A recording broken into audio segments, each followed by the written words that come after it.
Good morning, everybody. Welcome to Interfaith Community Sanctuary on this beautiful late autumn morning. Wow. We have the best view here of all the beautiful trees in the neighborhood here, so enjoy. Feast your eyes on these wonderful windows that give us a glance to what is going on in the natural world. We are very happy to have everybody here today, everybody here in person. We have a good crowd today, and everybody online in cyberspace. We want to say hello.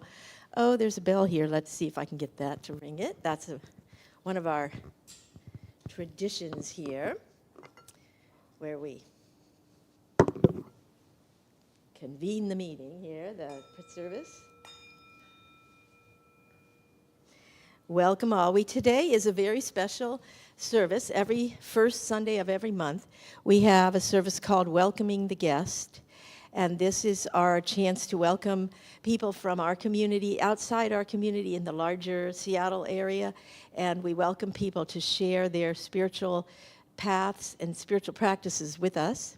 And this has been going on since our inception in probably 1992 or something back there in the olden days, as my grandkids say. Anyway, we are very happy to have this tradition still going strong. And today we have a wonderful guest from the Baha'i tradition, Maggie McClellan, who will be turning over the program to her in just a few minutes and having her share her thoughts and ideas and practices. And we will begin with opening up our service with some of the general procedures and special, we could call them rituals or just things we do to open up our space to everybody, not only to all of us here, to all of us in cyberspace, and to the invisible realms as well. So I'm going to ask Joey to come up and please welcome our ancestors and also give our land acknowledgement, Native American land acknowledgement, which we also do every Sunday. Thank you. Oh, Joey, you moved around. I'm looking, where's Joey?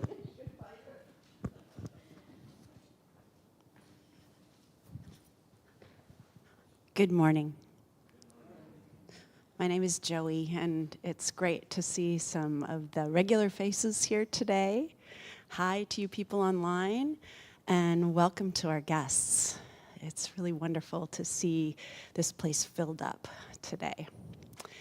So I was asked just a few minutes ago to do the offering for our ancestors, and I asked for guidance, and what came was, our ancestors can come in forms that we may not normally think of. Like, first we think of our parents and our grandparents and our great-grandparents and so on down the line. But we share this earth with the trees, whom are also part of our DNA, and the animals, and the air that we breathe has been breathed by those trees and those animals and all of our ancestors over the millennia. And I read somewhere that the air that we are breathing has molecules of air that the saints breathed, Wow, that's pretty amazing. Or some of our leaders, And all those trees that have existed for years, the redwoods and the Bodhi tree and all of that, So we are inheritors of all those different forms of life throughout the centuries, throughout the millennia. And so just a moment of gratitude for all that we have received to be sitting here today.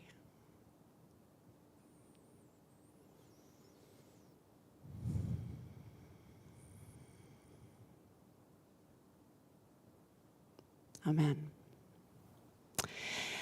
And then our first peoples, well, they're pretty direct ancestors of ours, and living not too long ago and still here with us today. And we owe a debt of gratitude, and the way that we do that here is that we honor them.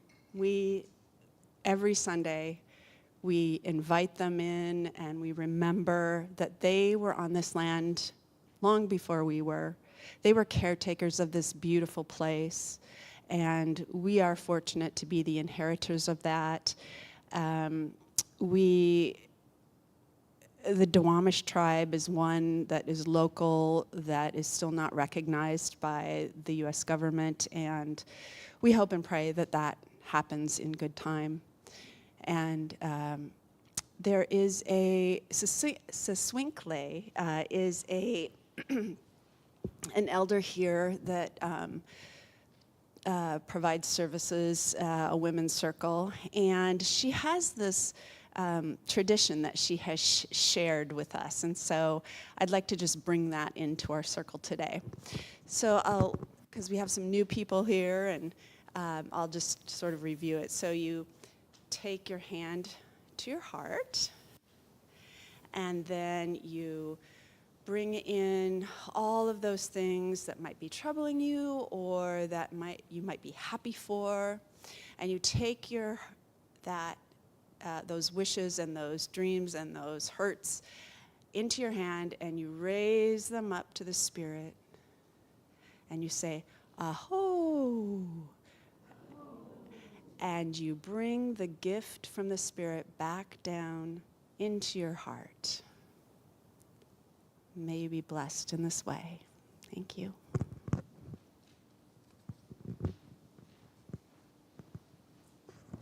Thank you, Joey, for that beautiful prayer of gratitude. And thank you, Steve, for the beautiful music you opened us up with. We'll hear some more of that later.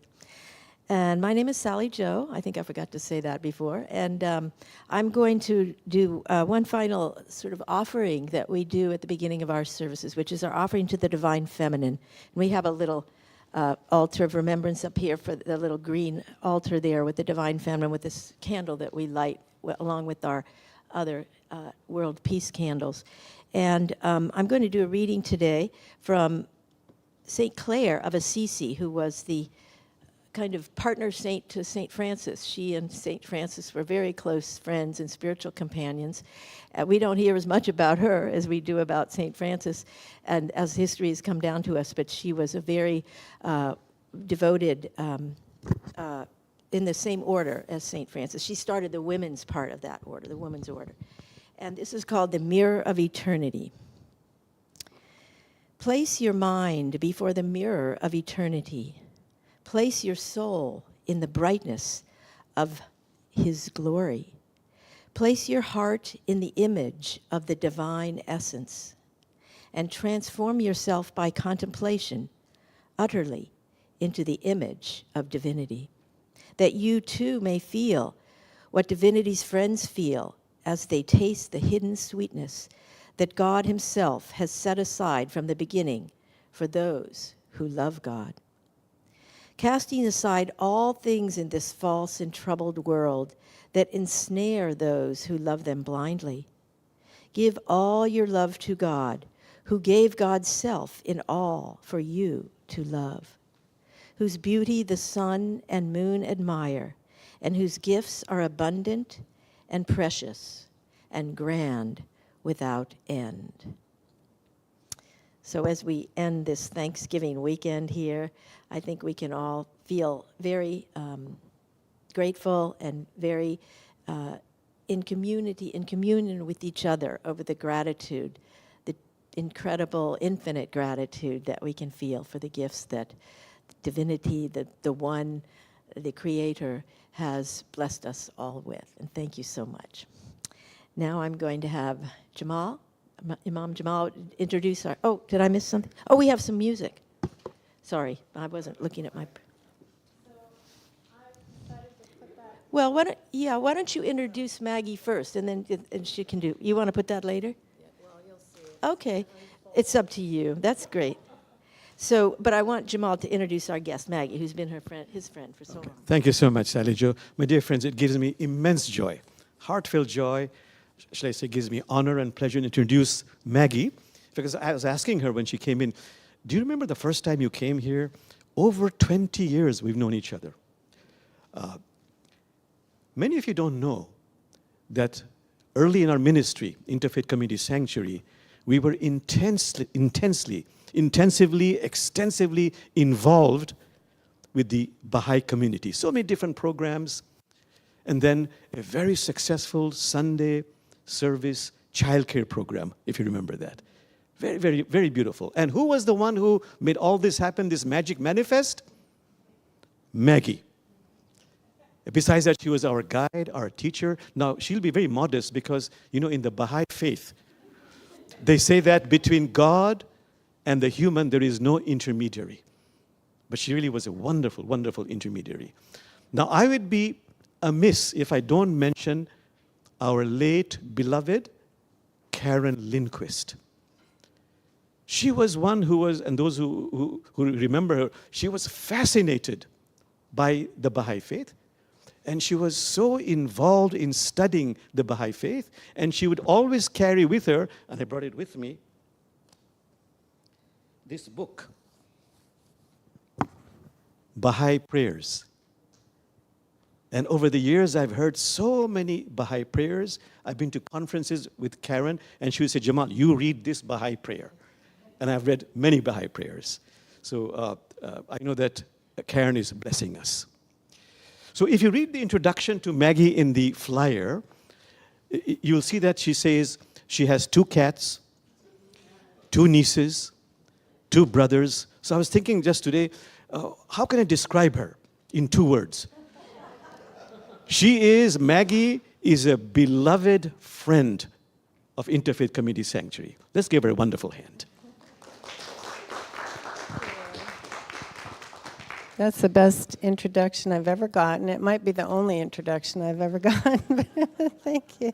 The first order of business is I'm going to go over here and get a Kleenex because all people sharing things need to have a Kleenex handy.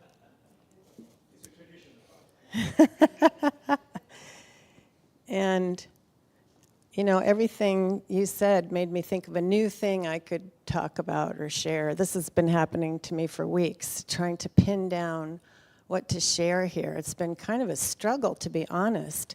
And do you want me to sit or stand? Do you care what I do? I'll probably go up and down then. Yeah.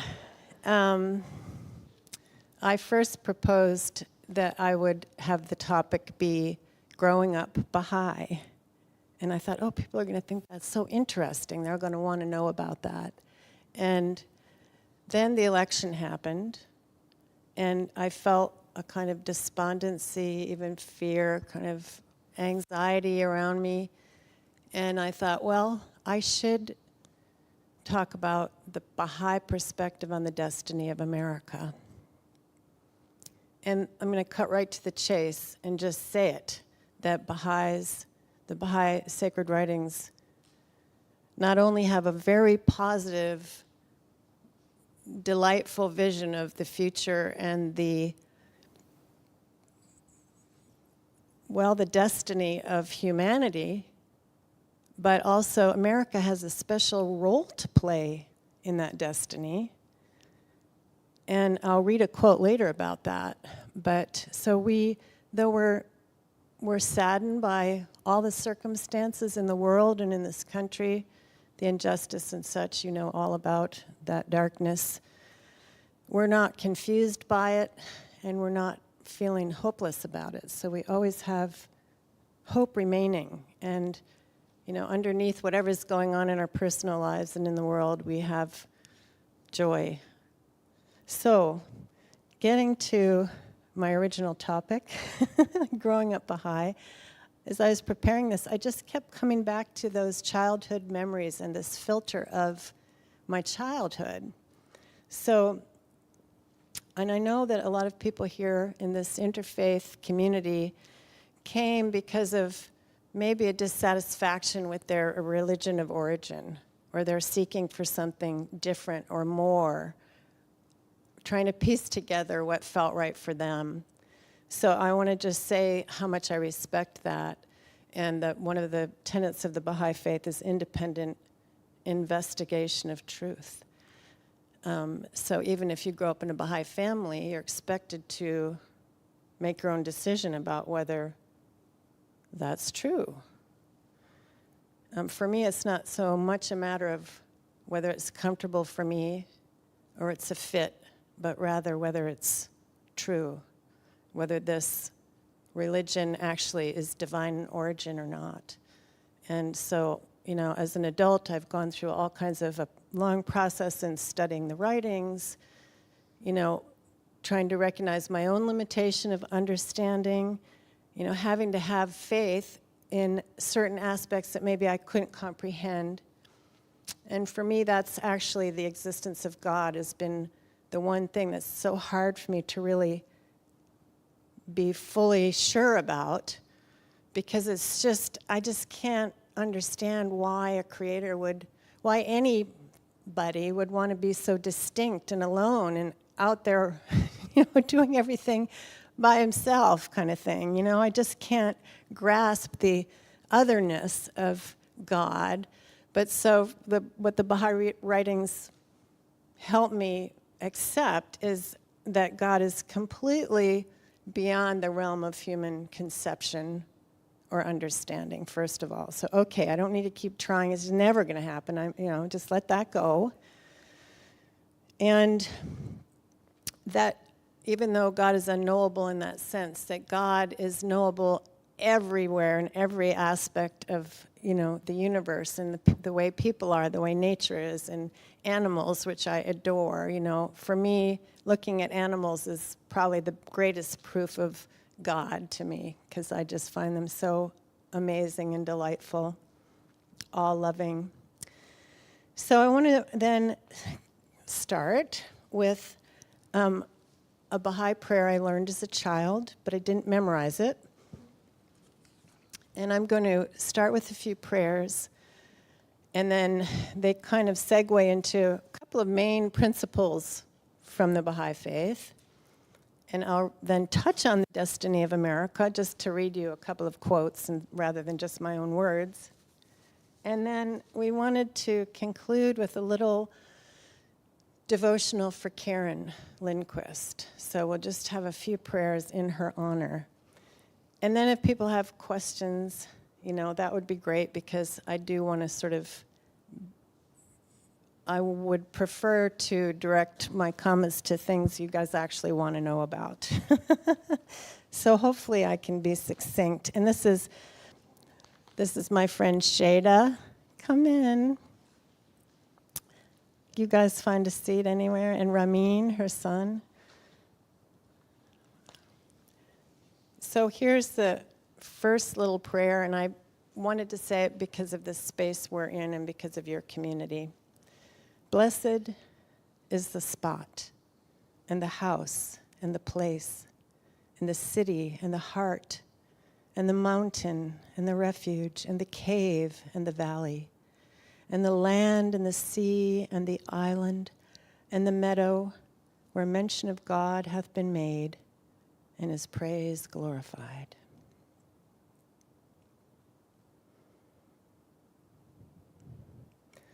And there are 3 other little short prayers I want to share, just because. And for me, they kind of gave me what I needed as a kid. So one of them is the remover of difficulties, and one of them is a prayer for healing, and the third one is a prayer for protection. Is there any remover of difficulties save God? Say, praise be God, he is God.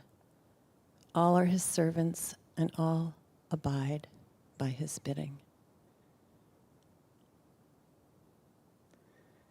Thy name is my healing, O my God. In remembrance of thee is my remedy. Nearness to thee is my hope, and love for thee is my companion. Thy mercy to me is my healing and my succor, in both this world and the world to come. Thou verily art the Almighty, the All-Bountiful, the All-Wise. O God, guide me, protect me, illumine the lamp of my heart, and make me a brilliant star, Thou art the mighty and the powerful.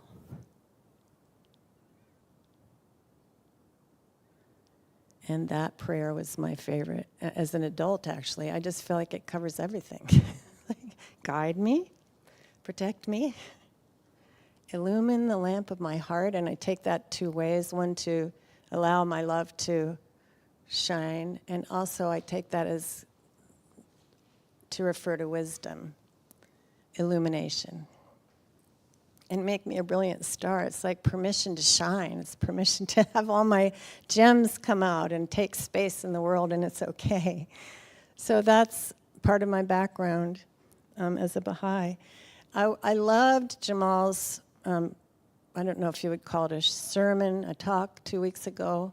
If you guys were here, you already know so much about the Baha'i faith, because the Baha'i faith and the interfaith beliefs that Jamal shared have so much in common. They're really the same. And right now we're about the same thing. We're very focused on community building, and we're focused on getting to know each other in a deep level. But part of what he did at that morning 2 weeks ago is to share a chant that we all participated in. So I wanted to do that this morning. And this was the New England way that we sang Allah Abha, which means God is glorious. So I'll do that one time, and then I'll do it 2 more times, and you can join me. And maybe just practicing Allah Abha. Okay, so it goes like this.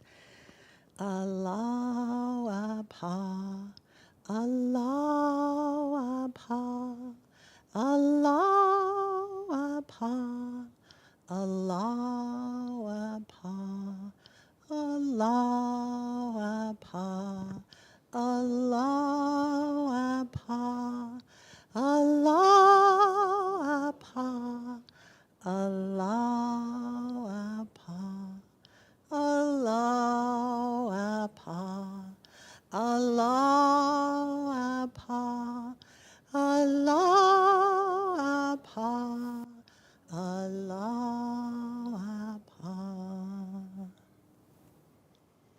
So now I'd like to share another song, but this time I'm going to leave a word or two out, and you guys have to fill it in. You have to guess what it is and sing it. And if you're a Baha'i and you know it, don't give it away. See if they can get it, okay?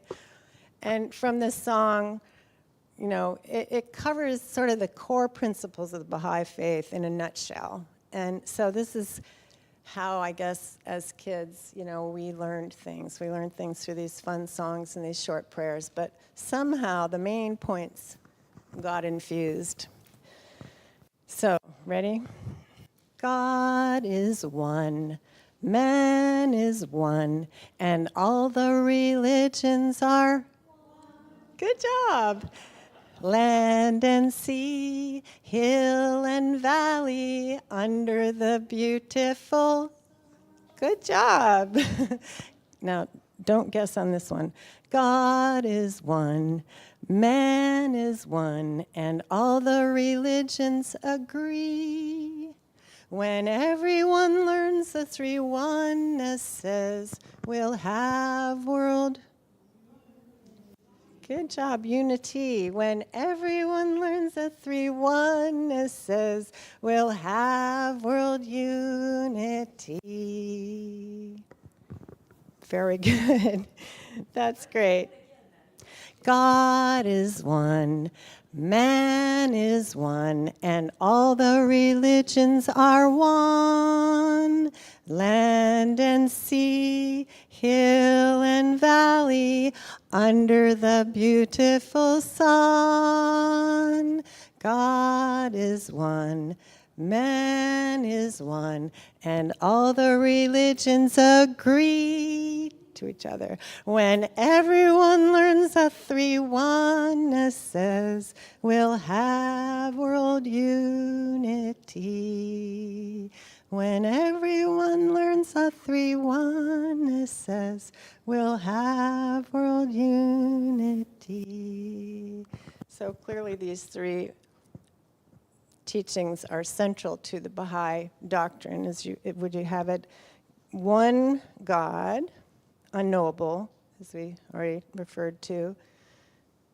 One mankind, or the oneness of mankind, and the oneness of religion. Baha'u'llah, who is the prophet founder of the Baha'i faith, says this about the oneness of mankind. Ponder at all times in your hearts how you were created. Since we have created you all from one same substance, it is incumbent on you to be even as one soul, to walk with the same feet, eat with the same mouth, and dwell in the same land, that from your inmost being, by your deeds and actions, the signs of oneness and the essence of detachment may be made manifest.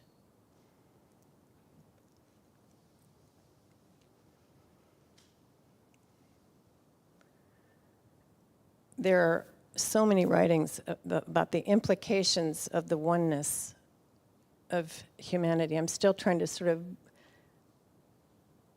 imagine what that means. It's just a truth. It's a reality. It's always been true. The situation is just that we haven't come to understand that fully. We haven't recognized it yet. And until we do, we definitely won't have peace in the world. And a lot of other problems won't be solved. But when we do, then anything is possible. And this kind of leads to teachings on the oneness of religion, because all the religions have talked about some glorious time, the golden age, the time when swords are going to be beaten into plowshares, the kingdom of God in heaven on earth. So Baha'is believe that's our destiny. That's the destiny of humanity.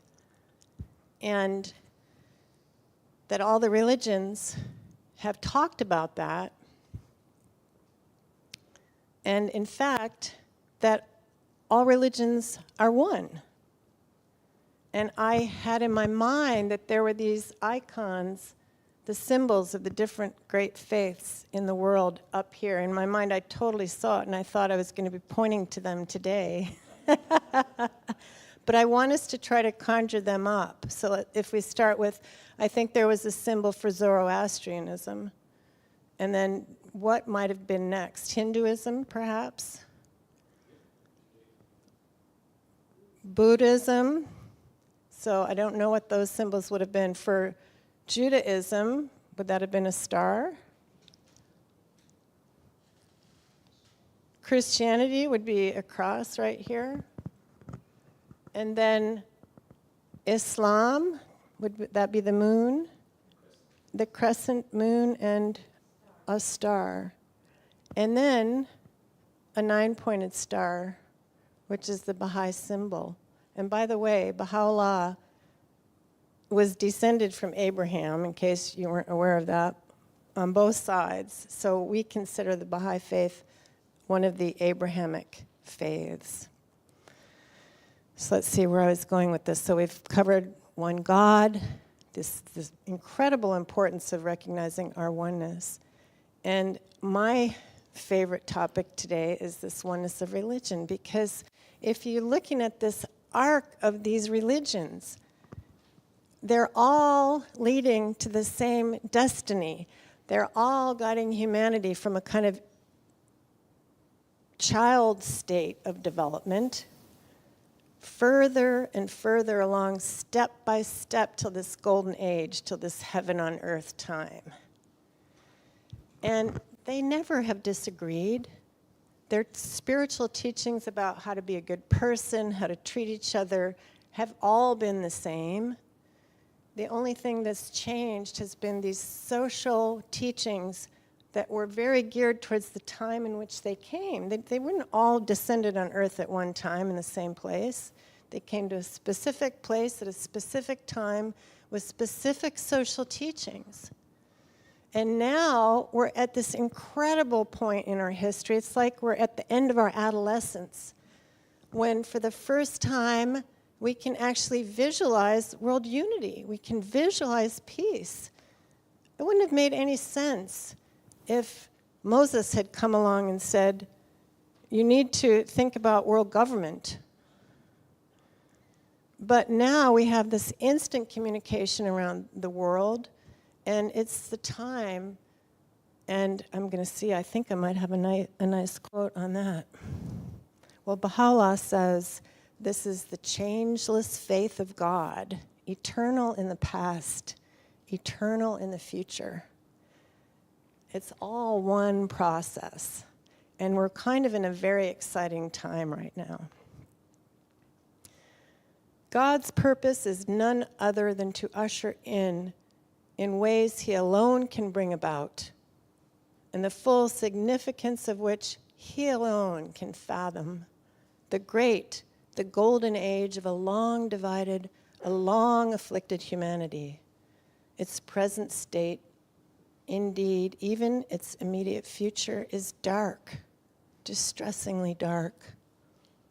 Its distant future, however, is radiant, gloriously radiant, so radiant that no eye can visualize it.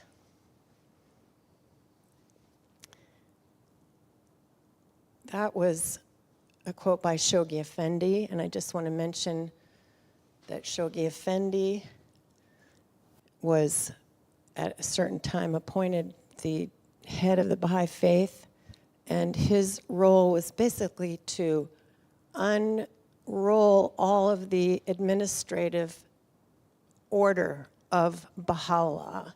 So Baha'u'llah designed a system of administration, and Baha'u'llah appointed his son Abdul Baha, when he passed, to be the head of the faith and to take on the job of helping to spread the religion around the world, and also to interpret what Baha'u'llah wrote, which a lot of times was very mystical and mysterious. And Abdul Baha, in his will, appointed Shoghi Effendi, his grandson, to then take the next step of implementing this administrative order. So that was Shoghi Effendi, that quote.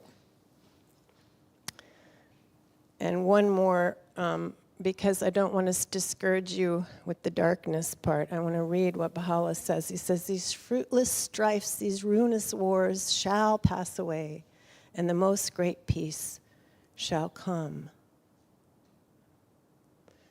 And one other, it's not a person, it's an elected body, an international governing body of the Baha'i faith, that Baha'u'llah actually gave authority in his own writings and said this body would be elected and would have divine authority.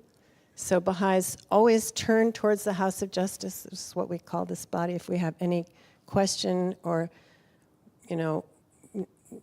disagreements, or if there are teachings that we need further explanation on, or if certain things haven't been found in the Baha'i writings, the House of Justice can then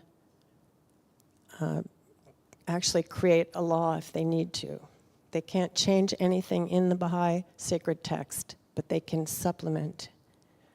So the House of Justice said in 2016, this is just about this special time we're in, the great peace toward which people of goodwill throughout the centuries have inclined their hearts, of which seers and poets for countless generations have expressed their vision, and for which from age to age the sacred scriptures of mankind have constantly held the promise, is now at long last within the reach of the nations. For the first time in history, it is possible for everyone to view the entire planet with all its myriad diversified peoples in one perspective. World peace is not only possible, but inevitable.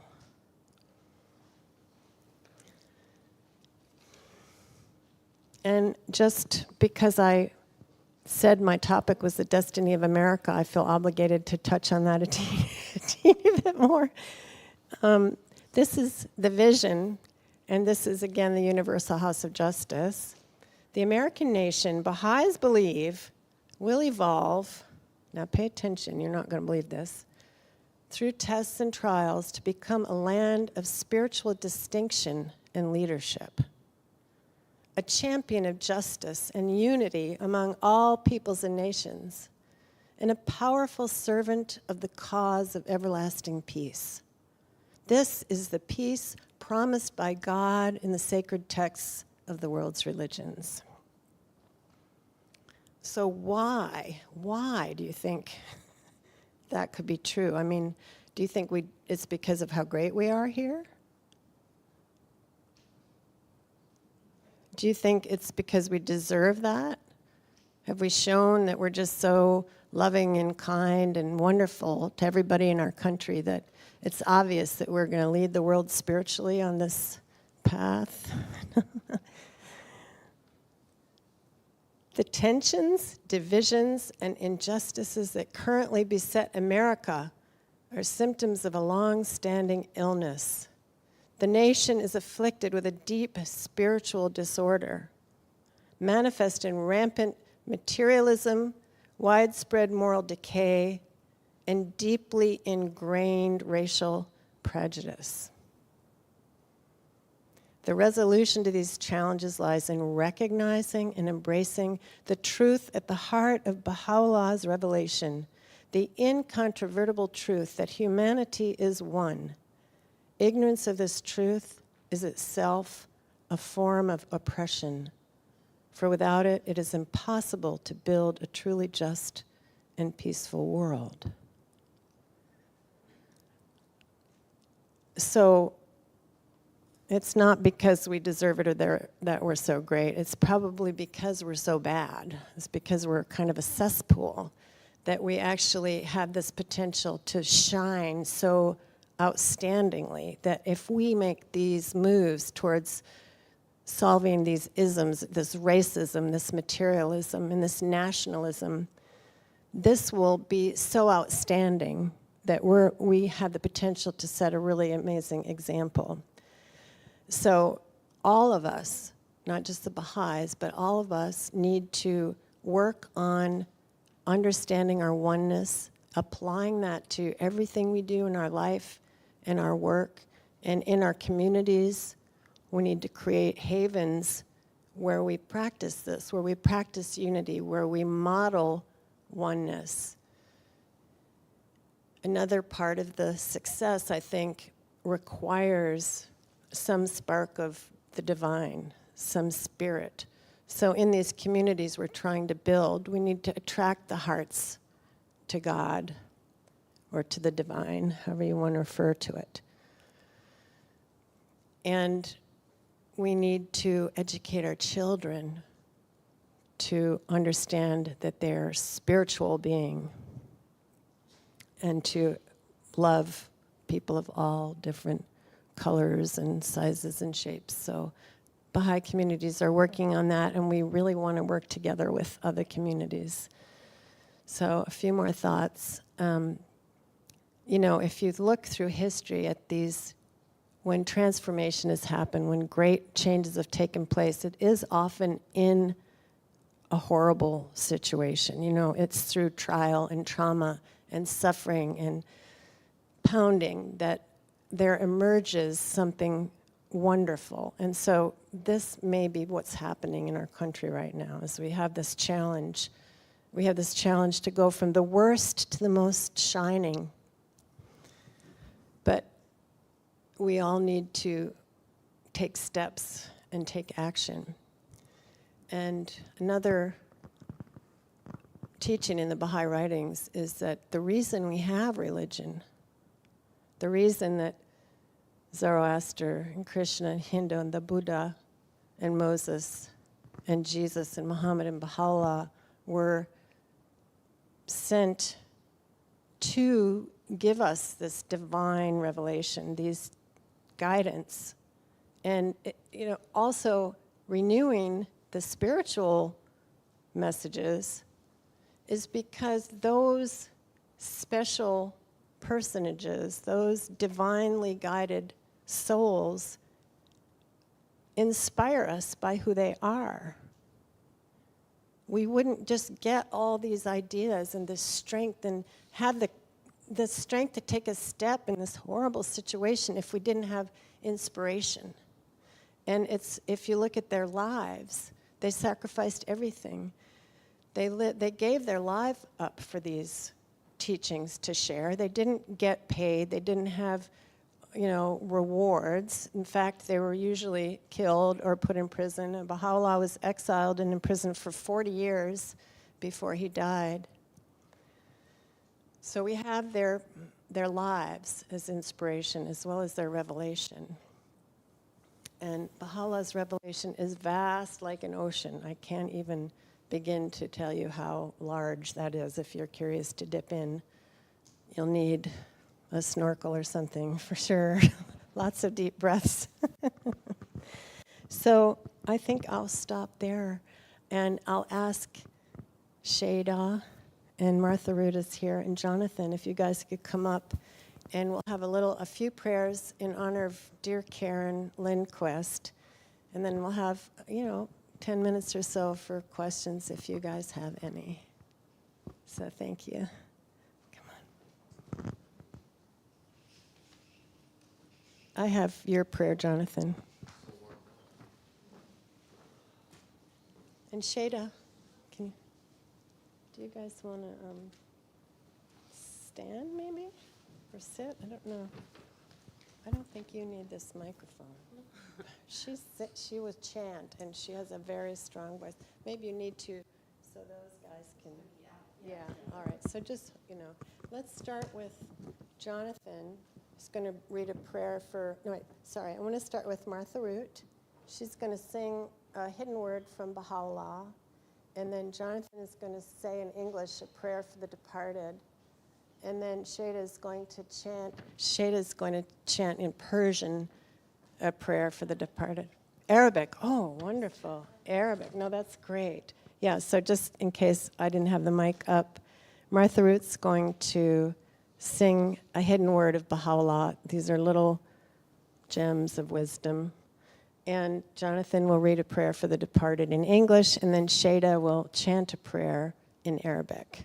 For Karen, who we love and miss very much.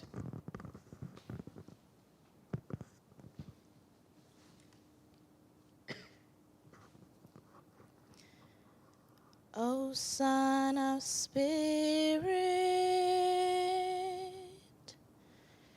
with the joyful tidings of light, I hail thee.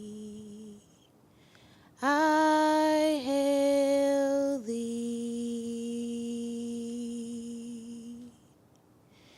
O Son of Spirit,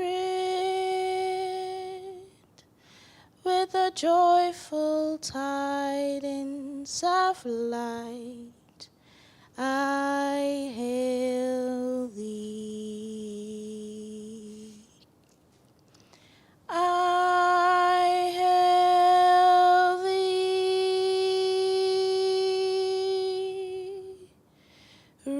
Rejoice, rejoice, to the court of holiness. I summon thee, I summon thee. Rejoice, rejoice, to the court of holiness. I summon thee, I summon thee. Abide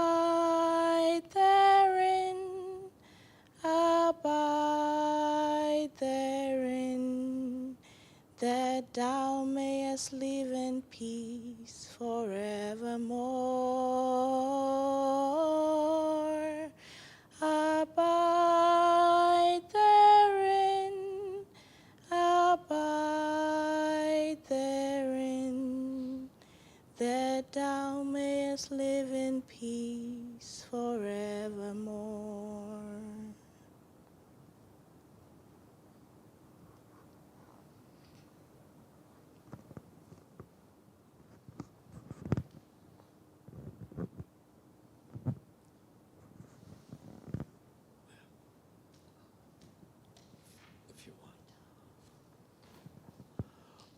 in the spirit of this occasion and for this woman, these words were revealed for a woman who gave her life in Persia she declared for the emancipation of women in this age. Salutations be unto her in praise. Holy be her dust, as tears of light fall down on it from heaven. O thou provider, O thou forgiver, a noble soul hath ascended unto the kingdom of reality and hastened from the mortal world of dust to the realm of everlasting glory. Exalt the station of the recently arrived guest and attire this long-standing servant with a new and wondrous robe. O thou peerless Lord, grant thy forgiveness and tender care so that this soul may be admitted into the retreats of thy mysteries and may become an intimate companion in the assemblage of splendors. Thou art the giver, the bestower, the ever-loving. Thou art the pardoner, the tender, the most powerful.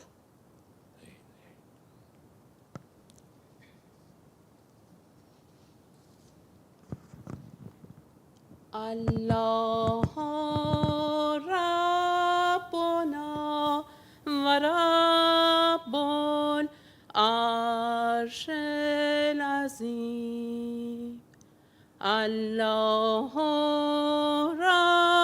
Rabbona wa Rabbul Arshil Azim. Allah Rabbona wa Rabbul Arshil Azim. Hovalabha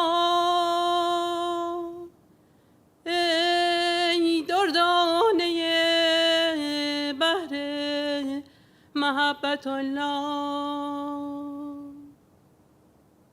هر بحری مرجانی دارد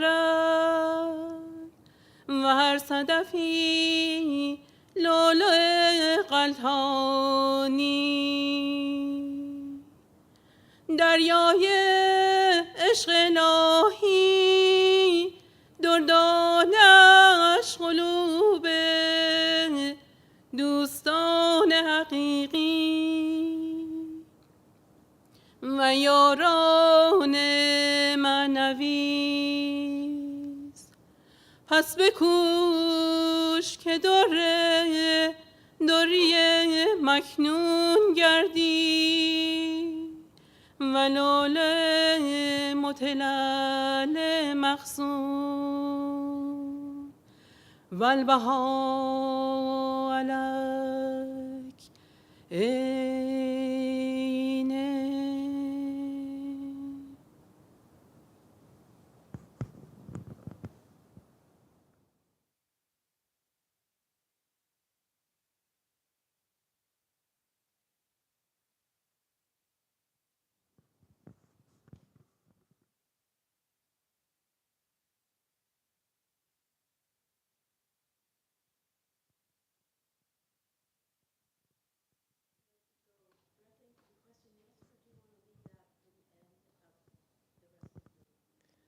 Whatever you want to do, Sally.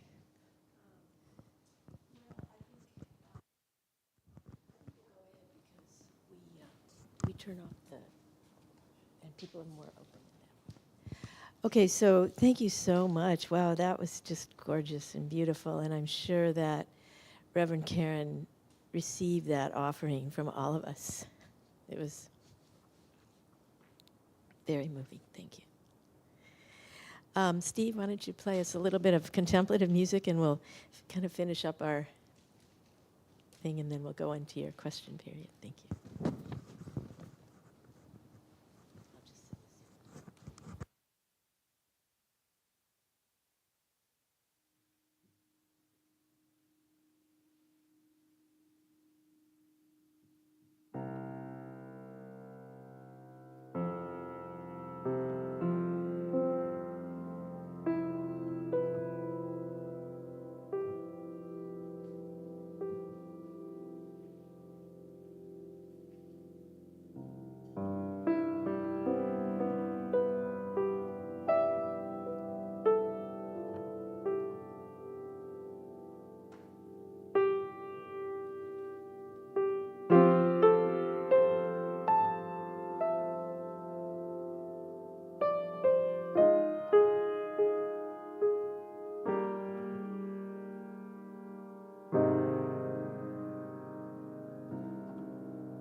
And this is the time. Is it on? Okay. This is the time in our service when we share our material wealth with the community and give back from what we have been blessed with in order to permit the upkeep of this beautiful historic building and all the events and services and meetings and classes and events that take place here, as well as in the greater community that we participate in. So I'm going to just pass the plate around, and those who are able and willing and who it works for them to donate, we are very appreciative, and we know that the folks out online are also, can you just pass it? Are also being very generous with their giving online at our website, where we have a donate button, making it possible. And we know that we also have many, many people who volunteer their time and effort to keep up the building and the grounds and the various, if you'll just pass it on. Do you want to pass it down that way? Yeah, thank you. And build up the, and help with the upkeep of the building and the grounds and all the other tasks of cleaning up the kitchen and all the what does the Buddhist say? After the meditation, time to do the laundry, something like that. You know, we always have that too. So we do appreciate that. We also have many, many upcoming gatherings every week, and did it go in the back as well? Did it go? Yeah. Okay. Did they get it? Okay. We have a special event right after the service today, which is our Guiding Council meeting, and that's after the first Sunday of every month. Our Guiding Council meets, and that's all of our members are members of the Guiding Council, and guests are also welcome to listen in and hear how we do things, but we particularly need our people together to talk about the goings-on at the church and in the sanctuary here and what's going on and what needs to be addressed.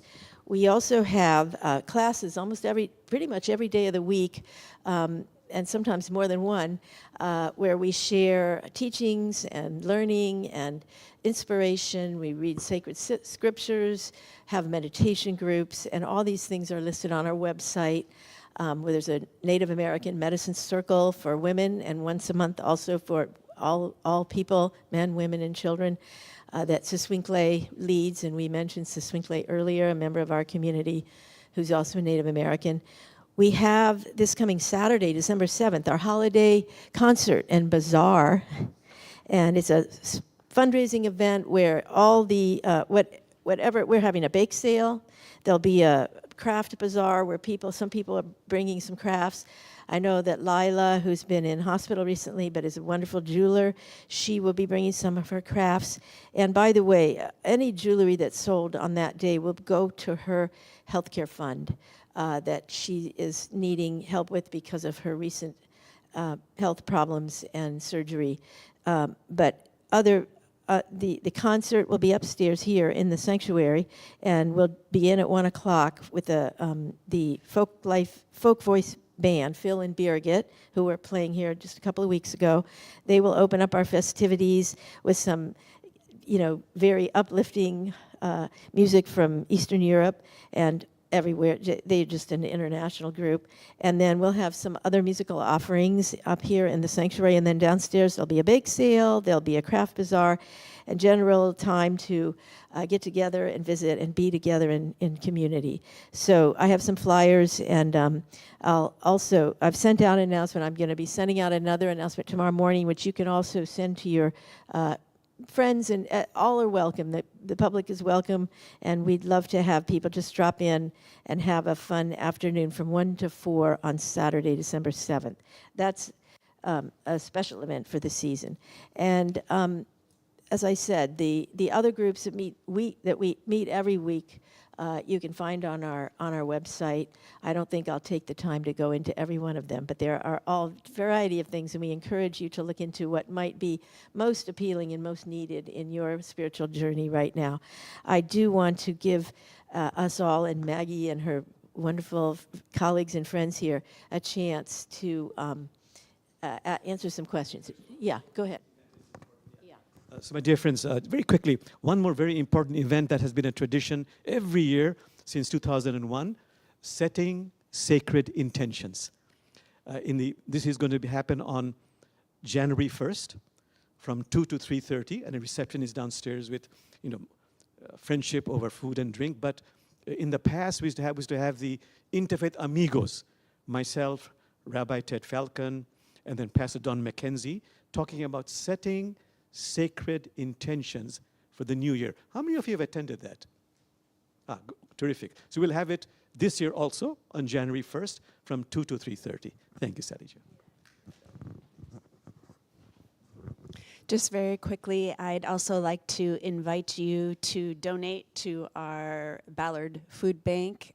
We're holding our food drive through mid-December. I'd like to make sure that we get our donations to them before Christmas so that they can use the ingredients that we've provided for their Christmas meals. So really appreciate everyone donating to that. And if you are not able, understood, prayers and good wishes towards those in need are also greatly appreciated. Thank you.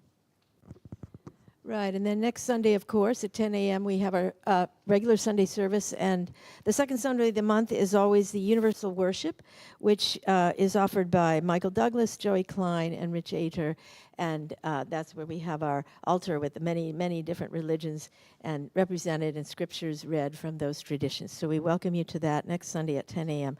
So please do come back and enjoy our services and our activities and our classes and whatever speaks to you, and we appreciate that. So we'll say goodbye to our friends online. We're thankful for their participation, and we're